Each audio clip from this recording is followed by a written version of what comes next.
Hi everyone, and welcome back to A Moment with Hales. Today we are going to be planting some of my favorites, tomatoes. When it comes to planting tomatoes, there's a lot of different options. I'm going to show you how I do it, and you can definitely do more research to see what method you would prefer.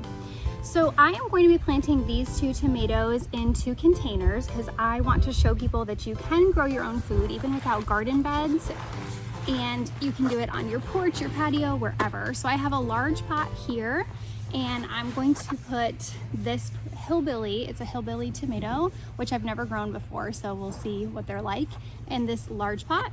And then I believe this is a Dwarf tomato, and I'm going to put this in my smaller pot since it's a Dwarf tomato. So when it comes to planting your tomatoes, you first want to make sure, just like the seedlings, that your soil is saturated.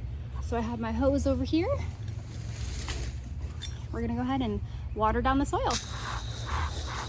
My soil is nice and saturated. So now I'm going to take my plant and prepare it to be put in the pot. So when it comes to tomatoes, they can actually create shoots off of the entire plant.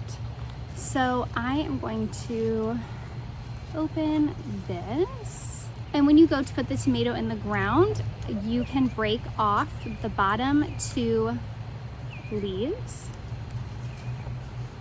And I am going to plant this in my bucket, probably up to about here where I took off the last leaf.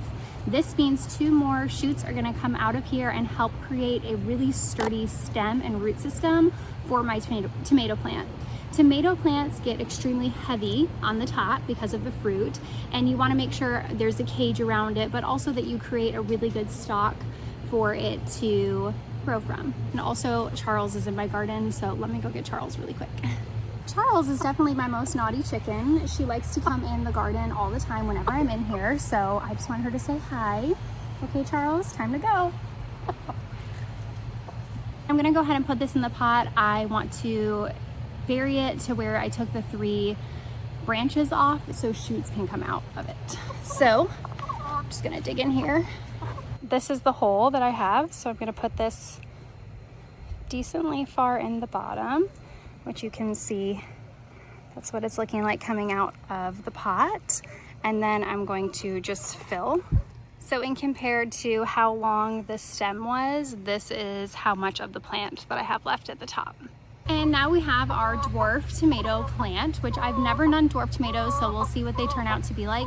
I do want to tell you guys too, when your tomato seedlings are growing inside, if they do start to get flowers on them, like this plant does have some flowers up at the top. I don't know if you can see them, but it is starting to want to flower. They're a little cluster here. You guys can see that.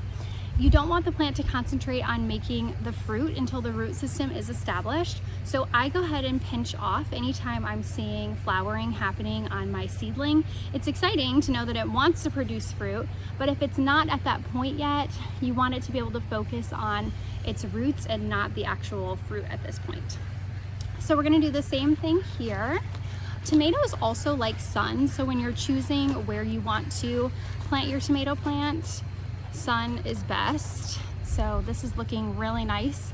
I'm gonna go ahead and break off this branch. I'm gonna break off this branch as well. I think that looks good since the stalk is so thick already. I'm feeling comfortable with just taking off the 2 bottom.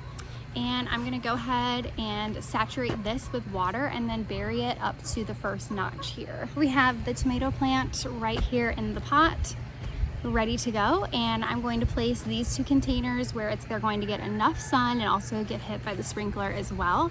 And let's do 1 more tomato plant together.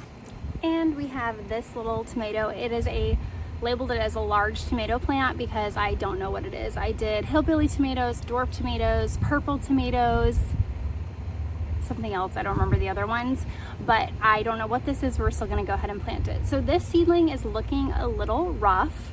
Looks like it's had some break off here, some deadness here.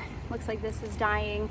So what I'm going to do is, just like the other ones, I'm going to clean it up. So I'm just gonna take that off. Break that one off, and I think think I'll leave this one on. And I'm gonna go ahead and bury it right up to here, right under where the last branch is. I'm gonna bury it about right here and hopefully give it some new life. Now also with the tomato plants, once you have them planted in your pot, I always go through and underneath you'll see little bits turn yellow or there's dead branches coming off of the tomato plant. I go through and break all of those off. So I like to clean them up as they're growing. I feel like the plant's giving its energy to things that are dead on it. If something is dead on a plant, it just needs to come off the plant so it doesn't continue to send energy to it. So I broke off the dead parts of this and I'm gonna bury it up to here in my fabric pot. If you haven't heard about fabric pots, they're a great option for someone who wants to do container planting. My only thing about the fabric pots is when you water it, water will come out of all sides of it. So if you do put it on a patio, dirty water will be on your patio. So putting it in the grass is probably best. You could move them around. I think that they're super handy and a great way to start your garden in a small space. So even if you don't have a huge yard, you can still grow a tomato plant right here in a fabric pot. You're just gonna take your plant like so. We're gonna put it in the fabric pot here. This is how low I put it in my pot, and then I am just going to fill it back up with dirt. And then last but certainly not least, you wanna make sure you put your tomato cages on top of your tomato plants right away. We've made the mistake plenty of times to wait until they've gotten too mature, and then when we're trying to put this in, it's like a fight to put it around the tomato plant. My first year, just to say how much inexperience that I had, my first year I put it in this way, this on the bottom on the dirt, because my tomato plant was so big. I was like, there's no way that it could go in like this. And then I learned when we had a big windstorm and they all fell over that I definitely put them in wrong. So you do put it in this side down, and you want to put it as deep as you can and as sturdy as you can when the seedlings in the pot or in the ground or in your bed, because you want to give it a really sturdy foundation so when the tomato plant grows up, it stays within the cage and has something to lean on.